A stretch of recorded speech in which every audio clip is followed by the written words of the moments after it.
everyone, and welcome back. We have been playing Just Guy Control 5-color random pile control that did well in a challenge, and now we're going to be playing another deck that did well in a challenge, but this is 4-color control, kind of harping back onto that inevitable defeat being really the only black card we're splashing. However, in the sideboard there is one more option in the outrageous robbery, but we're playing best of one, so we don't necessarily need that too much. But we get some interesting games. We turn our opponent's cards against them, like our opponent's high noons, where we use that to abuse them and make them kind of suffer under their own card, which is obviously really nice. And then we just try to make as much value as possible playing the resonating loot and being able to cast 2 Just Guy Revelations in the same turn, closing out a couple of games as well. But with that said, we're going to go ahead and dive right into the games. We're trying to control the pace of the games and trying to shoot our opponent for as much damage as possible. So with that said, let's go game. All right, at least I'm recording this match. I didn't record game 1, my 15-minute game. That was a slow grind, which was pretty awesome, but we missed it, so it is what it is. But we'll try to keep this. Be okay. An A-okay hand. Got Vivi in the name with Qatar as the hero. It's fine. Go land here. Probably hold this up and try to use this on the following turn. Oh, well, that's pretty brutal. Just Guy is going to be hard. It's going to be all about, like, who finds the land and makes your stuff uncounterable a lot of times. A little part of me wants to go tablet because there were shields down, but I think holding this counter spell up makes a lot of sense for maybe, like, another stock up or something.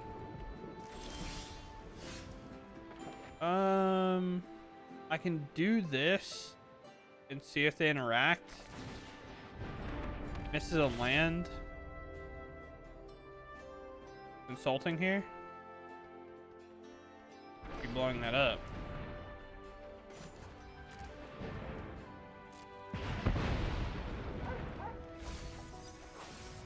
Alright, we hit a land, so I'm pretty fine with how that worked. At 1 of a braid or maybe a 2 of a braid in their deck. Come to tablet ourselves. We just don't have the answer. Would really have liked to hit it with this, but not able to do that. Oh well, there's a loot. Let's go here. Red, white. I guess it don't matter. But I can't play this anyway. I don't have the mana. Can't make a blue for it. Never mind. We were so close to greatness, only to fail. Here. Don't you dare put that revelation on the stack. Missing a land drop. They could revelation me here, I guess. Well, let's only do this for 2. Last thing I want is to kind of tap out and just get absolutely slammed on that decision. Let's grab events, I guess.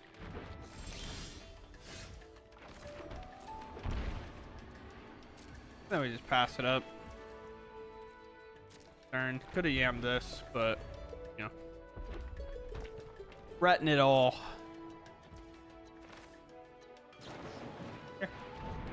Uncounterable, take some of their mana away. This is a perfect opportunity for them to try to yam a revelation against me, but they choose not to.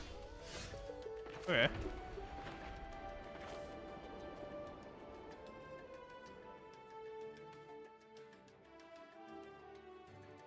Yeah. Loot yamming time.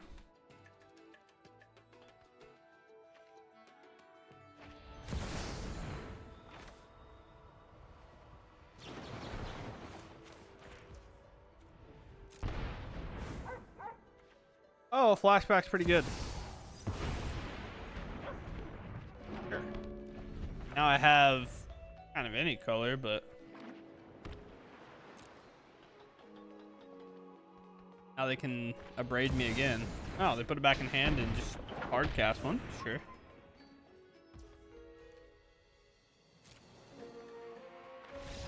Okay, they just didn't want to play the game anymore. Why? Like what? What? Okay, I guess. We'll take it. Okay. I think we can keep this. Be okay hand. Do we need to have the firebending lesson up? I'm not sure. Like I don't feel like having it up on turn 1 makes all the difference in the world. We'll have all of our options open here. The Orzhov. Maze Mime Tone. Big Ugin splash deck. Could be able to outvalue them. Love to have found another land there, but I'm not like opposed to having our good old-fashioned counterspell. In a control matchup, you should be looking to draw off this unless you're missing a land. Like drawing off this is probably a bit more important, but obviously manipulating your draws does matter. Oh, you're not gonna give me anything?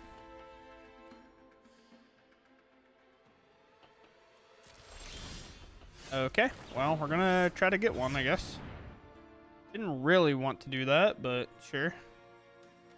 Well, we're gonna airball entirely regardless. So now we go full shields down, kind of into nothing, but hopefully because they're a slower matchup, it won't matter that much. This life isn't going to matter. Second Maze Mine Tome, I don't think it's going to make all the difference in the world.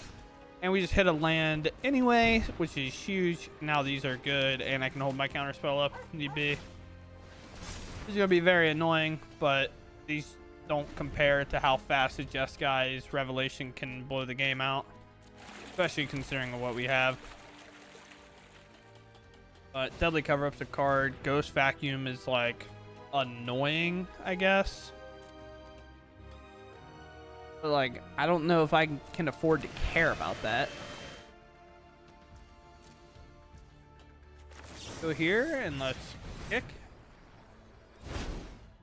Obviously, not going to be able to do much about that. We'll grab this in the loot. And we can go archive, look, and play the loot. Or I can shock this in. But the mana just doesn't work out anyway. So we'll play archive. See if this top card's a good one. Day of Judgment doesn't seem like a responsible selection. I don't know if Orzhov, other than like Ultima, has a ton of artifact answers. This Ghost Vacuum is just going to be one of those cards that they're going to get to do the entire time. They're going to take a draw, probably take another draw, just doing it all now before they like let this resolve and then all the priority type stuff passes. And we just wait to draw on their end step. Activate if only 7 more cards in hand. We have 7. If we would have activated it first, we would have gone over the hand count and had to discard the hand size. This doesn't have the clause that we have no max hand size, so it's a bit awkward. Playing Azula and Commander a lot, and this is a card that I've seen recommended a little bit, just not sold on it quite yet. But Elspeth, mixed with soldiers. I'll activate here. Draw a card. Surprise Village is a good pickup, because that means I just have a land to play for turn. 4 damage. Can this do damage to Planeswalker? No, but Helix can, I guess. So red, white, Helix.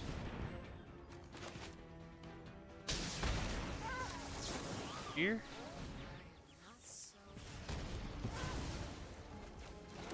Play here and stock up should be fine.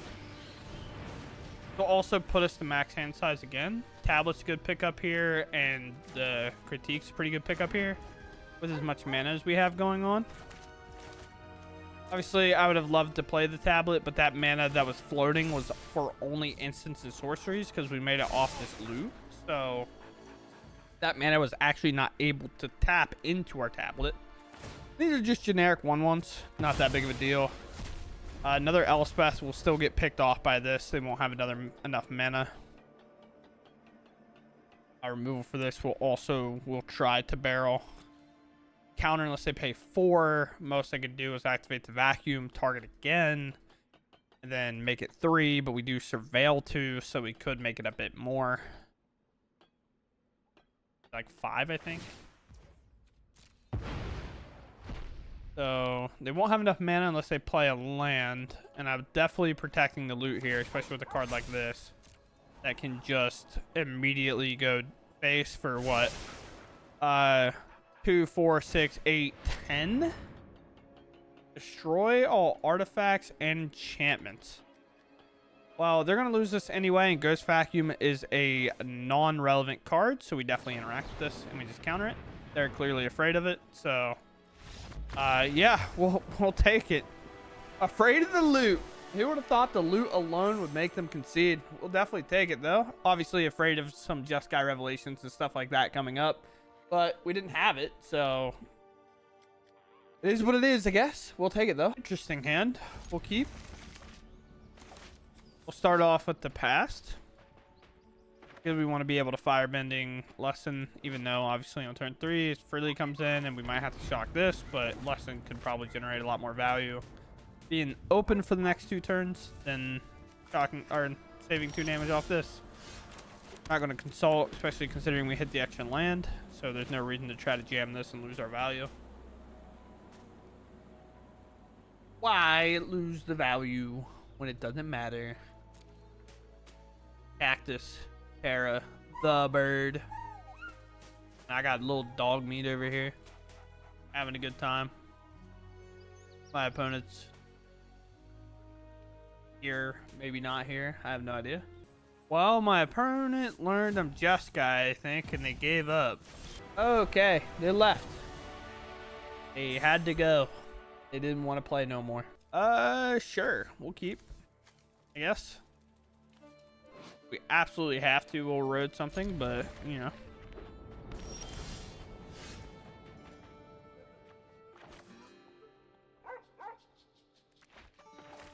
Go here. Yes. I don't know if it matters. 2 starting towns. A voice. Okay. Listen, it might matter. I just try to get the ill time explosion, I guess.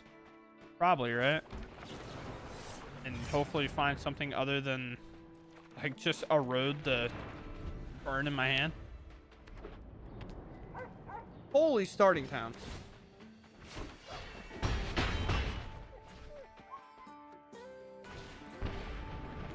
Oh, we're on this nonsense? Okay, bro.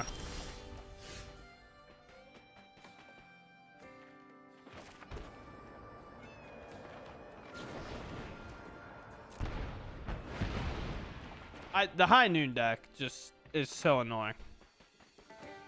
It's just, hey, you can't do anything on my turn, but also, you know, I'm gonna only play stuff on your turn. Well, if they don't have another one, that's great for us. That's uncounterable, so we just kind of chill here. That can blow up their high noon. If we're just in like do nothing territory, then sure, right?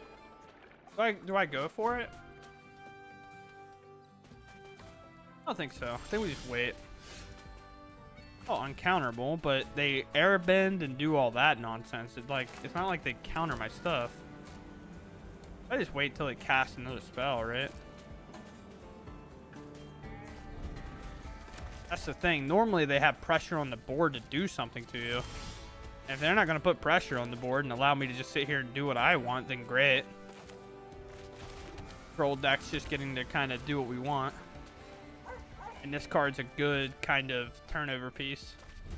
Until they play another voice. That's also why we eroded the voice, because typically they would be way more aggressive with the voices than they would otherwise. So we go here. I could just like fire off a revelation on their end step. But No More Lies is a card that I'm a little scared of. Go voice. This is their one spell that they can cast. So this is free reign for me to say, put that back in your hand and I'll deal 4 to you. And this is my high noon now. You know what I mean? It's just kind of, this is what we want to do. Get in there.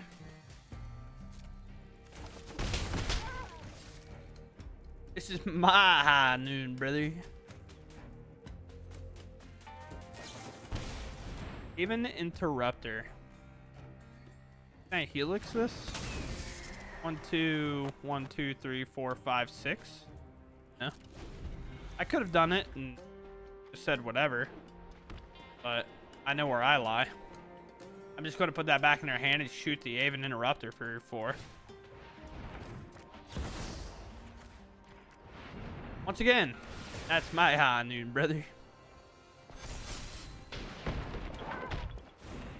Well, that stops me from doing that. And then, is this like close enough for lethal? I think. Go to combat.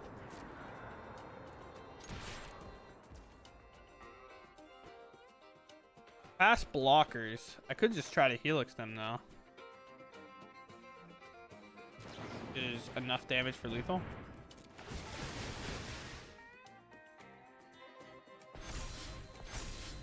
I believe I'm fast blockers, but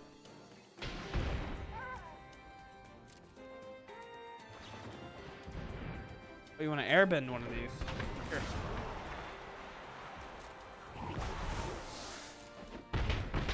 Down to 2.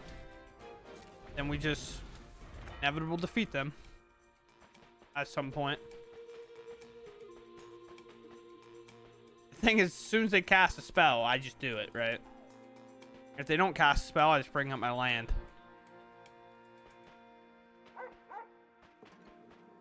Quite a situation they're in. Quite a situation indeed.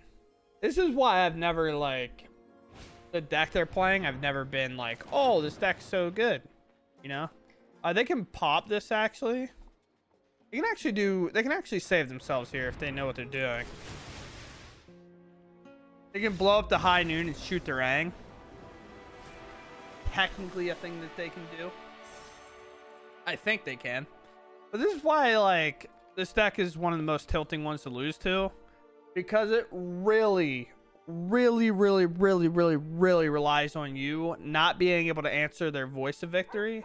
And if you don't, and then the high noon comes down, you just, like, can never play the game again, because they just play all these tempo cards like Aven Interrupter and Aang on your turn, and then on their turn, when they know you can't do anything, they then play like a second voice, or they play a value card, and then they just hold up their interaction again. And it's not like countering or anything, so Mishra's Village doesn't do anything.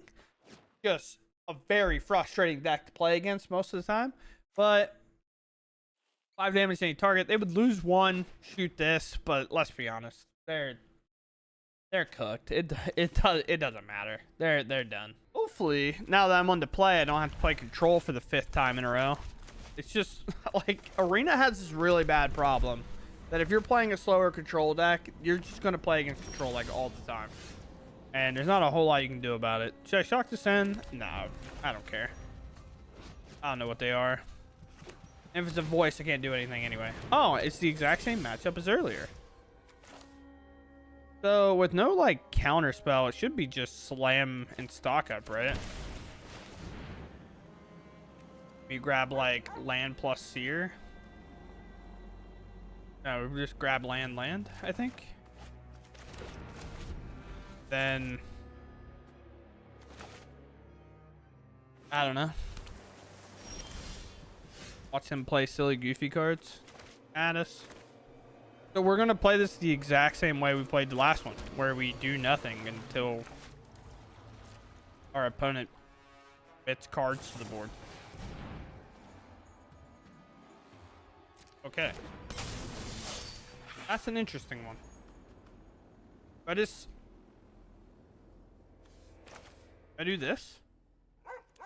Let's let them scry first. Guys, like, hit this for 1.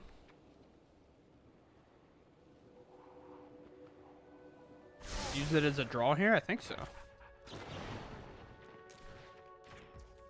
Bada bang. Discard a card. Firebending lesson typically isn't going to actually be big enough most of the time. Now they can jam a card, but it still just, like, doesn't work unless they have, like, a no more lies. Still doesn't work. Again, we can't really jam the flute. We can't really jam anything. The only thing we can really do is hope to rip an inevitable defeat and pop this. And then just open up the way. Our opponent does nothing, we consult. They flash in thing to stop it. That's fine by me. Most likely means we get to jam our flute, and that'll resolve. This is where you put them in a bad spot. You turn their high noon into your high noon, and it's just literally everything ever that you would ever want. So I want tablet, but I don't want cards that I have to like tap out for. With that said, I do think I kind of want to grab a Stay of Judgment, but we're gonna grab tablet. We're gonna grab land, even though I'm probably not gonna play the tablet because it just gives them a target, and then that gives them good value. So we play here tapped, and then I'll have to discard down the hand size, which is okay. Because this is where, again, you just want them, if they do anything on your turn, you just want to be able to hit it. Flute, I think, is better in just, like, raw numbers. Again, I'm down for, you know, some information on that. Shock here. That's a jam of revelation, of course. Do I just jam it? And then if they like, I guess I'll put this in your hand and hit you. Could have put their land back in their hand, I guess. Probably a better thing. Again, high noon does get a lot worse whenever your opponent's like airbending and stuff. And again, if they airbend this, guess what I'm going to do on my turn? I'm going to just cast it for 2 mana. Or here, it's plotted. I'm going to cast it for 2 mana. And they have no more lies, so we do this and we say hand 4 damage. I can't do anything, but they only have 2 mana. I put them back a land, I shot their thing, and then I just say go, and I discard a flute. Or a loot. A loot flute. And they let us go to discard, so now we're through the turn. 4 damage, 3 damage, some life. They play the land tap back down. Let's do this.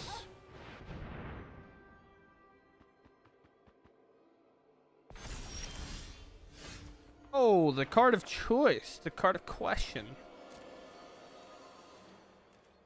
Combat.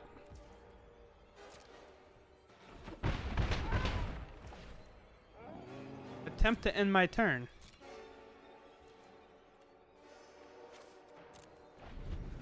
And this will be aimed at the high noon, I guess. Could have maybe done it on their upkeep before they were able to play like another land.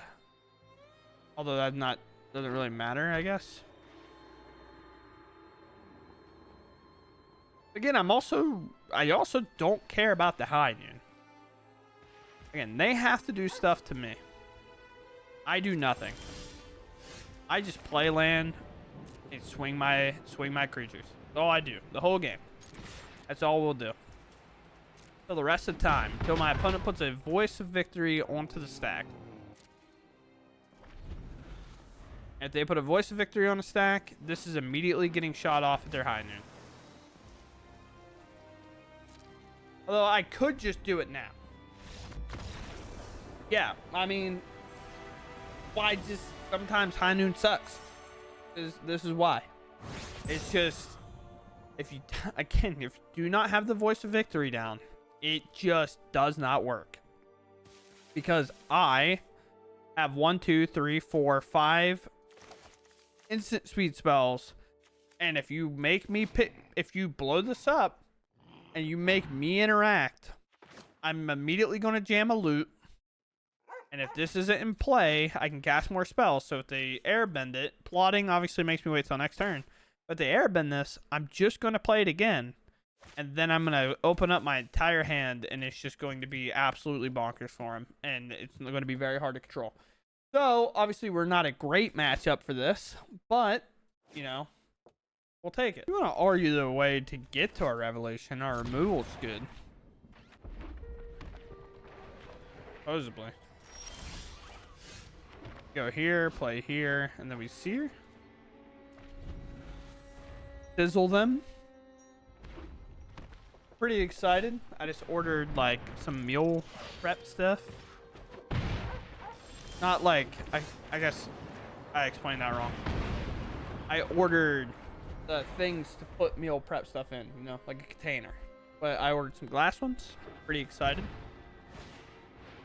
Oh, Stallion. I got Ward on it. Ward 1 haste. Pause. I didn't know that that thing had Ward on it. That's kind of crazy.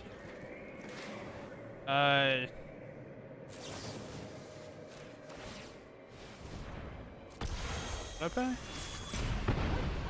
1/1, by the way. So, like, we had to remove it now. I love all my instant speed sorceries. It's my favorite. So, are we able to play the loot? Do we have time to play the loot? 3 cards in hand. Can I loot opponent?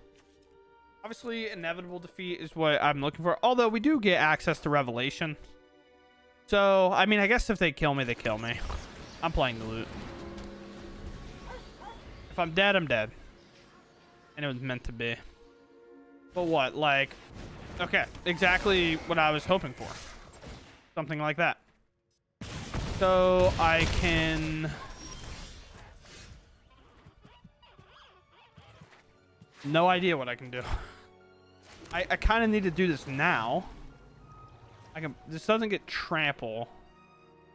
So, and this has like target opportunities. So it feels like I want to make red. I don't know how it's going to give me my mana. I would like to put this back in your hand, and I'd like to deal 4 here. Give me a red. That's fine. That right there is exactly why. I wanted to be able to lightning helix my opponent if need be. But at 10, I should be fine, right?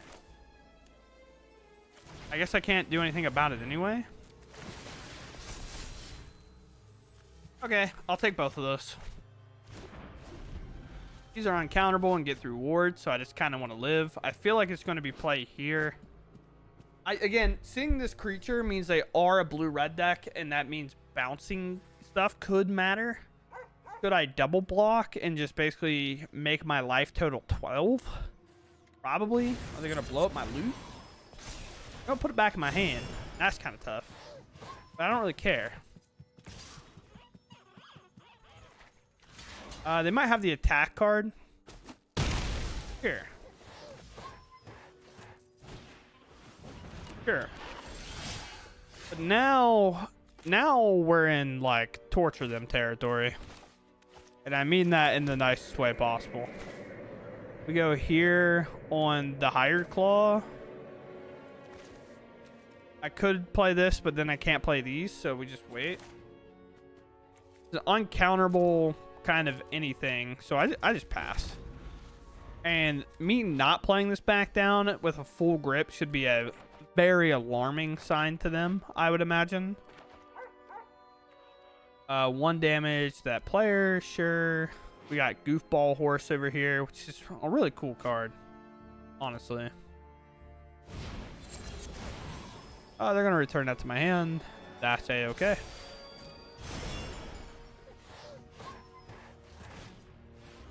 Another Hired Claw, so we don't allow this other one to attack us. Resolve, decline to pay. That's gone. We make a life swing here, and then we just helix this.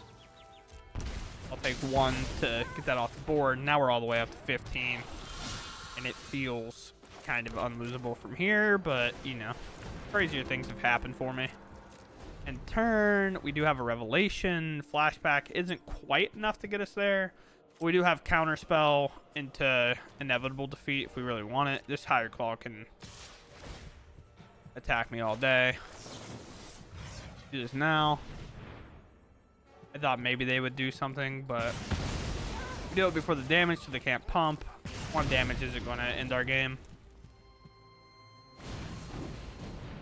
Let's just go ahead and counter this. I really want to surveil more than anything. This should be the lockup here. Flashback into kind of whatever we want. We'll just get rid of both those. Don't really need the other counter spell, I don't think. Not at 14. All right, we play land, and I say go. Then we just revelation them.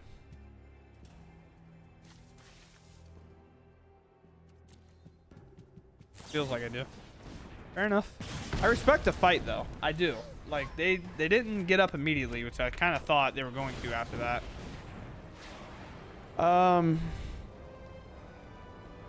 Okay, we do this, and we target our revelation. We want to do this now so we don't take damage, and then once this resolves, we'll cast a revelation.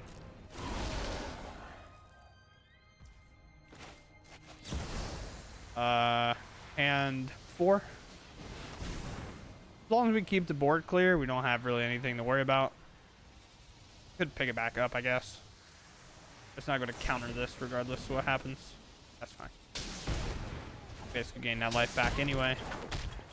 And we rip another revelation, which should probably get done here. Alright, let's set them back again, and then hit them for another 4. Make 4 dudes, have 4 dudes in total. And if we draw kind of anything relevant, we just absolutely crush the game. And it's over. It's completely over. Played too many games. Arena's getting a bit weird now. Last game I lost because I was on 4 lands, drew 4 copies of Just Guy's Revelation, and couldn't play anymore. And now, we're only drawing blue cards with no blue mana on 3 lands. Obviously, we're going to keep, right? Feels like I should. Used to have a firebending lesson for this. I don't have to worry about it. Maybe we'll find a blue source. Oh, we do. Wow. I'm genuinely shocked. Based on how most of these games go, I felt like I was never going to find one. Games on Arena, or it's just variance, so I blame Arena, you know? It's just the easier thing to do, I guess. But when variance kicks in, dude. Variance kicks in, and it's bad. Tablet's good, but one of these cards got to go, so I guess it's just a Great Hall.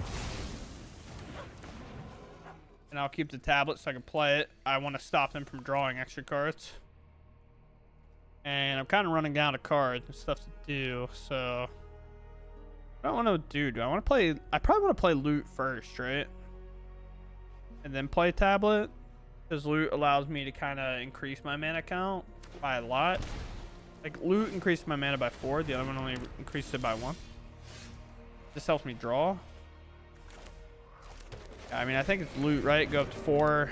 Play this. It's still, like, in theory, if this hits a spell. So now it's taking 3 of my mana, but at least I go to 4. So, like, inevitable defeat is a card that I might be able to cast, even though I probably can't. Sure. Even though inevitable defeat's the card I now need. These don't stack, right? No. They don't produce extra mana. They produce the only thing they produce. Although it looks like I might be consulting here to find some answers. And honestly, I think that's the play. Play this land. Pick here.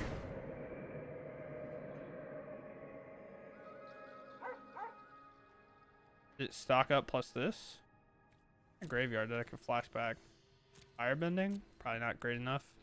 Not great enough. Probably not good enough. Go here and here. And then we'll have a blue available. I could technically cast this. So we can grab this. And then I guess I'll grab... I don't need land if my flute's going to live. But my flute could definitely get picked up here. So we'll grab this. And then I'll just pay 1 into this. Pop this. No, it's not much, but it's something. Then here, is it tablet based on? No, it's probably other loot. Let's be honest. They don't stack, so they're not worth holding multiple. Probably Hinterland. Oh, they shock. Okay. Okay. Oh, nice. If they gain a certain amount of life, it turns on, right? Gain 2 more life. Yeah. The card. Sheltered by Ghost. Wow, they get rid of that? Just letting me have my loot? That seems diabolical. I'm gonna keep it a buck with you, brother. They drew off this instead of this. Okay. Amalia back to hand and we pop the creature. Oh, inevitable defeat. Amalia no go back to hand.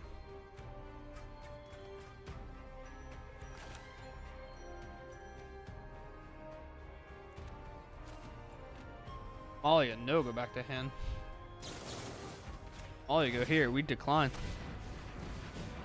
Oh, we decline this. Go away. You do big shock. You do big revelation. And then we say return to hand, pop for 4. Oh, and a firebending lesson comes up.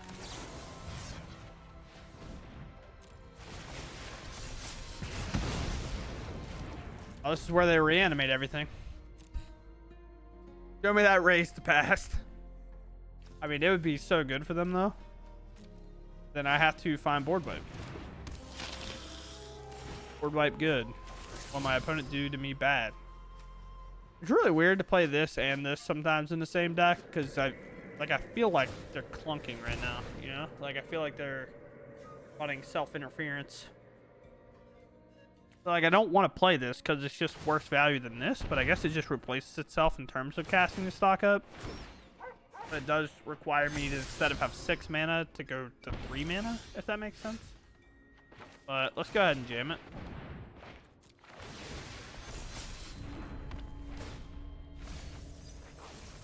That's why it's good. Like, I'm not going to say it's not good. This leaves me with 1 mana floating, but I think we can definitely do it. The worst that happened, I find a revelation and a flashback. You know? What's the worst that happens here? And then I just inevitable defeat the Amalia, so they stop getting value, and then attack them for a ton.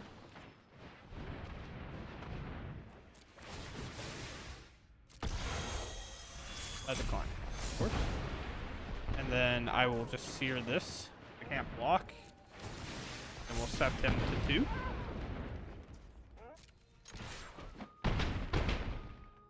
Alright, go ahead. I was short on this, right? Did I have enough? 4, 5, 6, and I had 1 floating, I think. Maybe I was short on this. I did have 1 black mana floating. But then I couldn't, like, have shot them, right? Like, I'd still been short. And then the spell, these wouldn't have been as big. And inevitable defeat did do 3 damage. So, yeah, I guess I don't miss out that much there. Okay.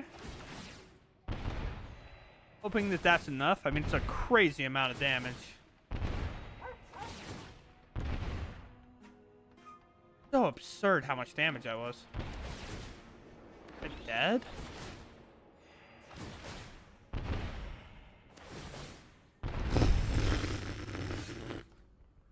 Oh boy.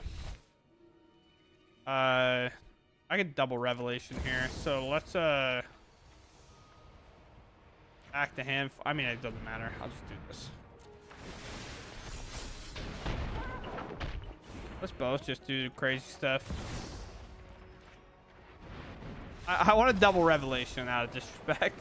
Not really disrespect, but it's just funny to be like, oh, look at what I was able to do, Smile.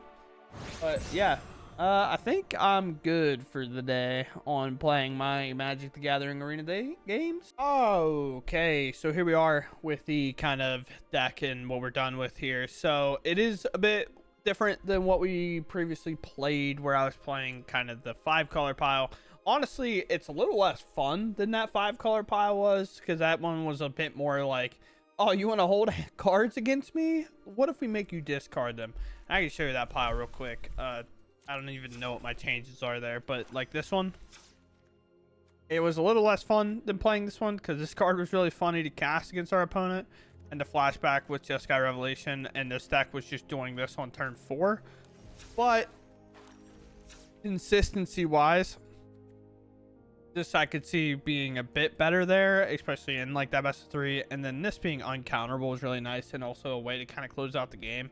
So you do have a sneaky amount of burn in the deck with this. I mean, it's 3 here and then 3 here for each of those for a total of 15, and then you just need a little bit of contact. But with shock lands, being so prevalent in the game right now, you actually really only need to do like 2 more damage than that, because most of the time they're going to shock themselves at least once or take damage from like a Great Hall or a starting town or just some random thing. And we can also close the game with something like this, obviously, and having flashback allows us to play a lot of 1-ofs and whatnot. But with that said, I hope you all enjoyed the video, and I'll catch you in the next one. Thanks for watching, and goodbye.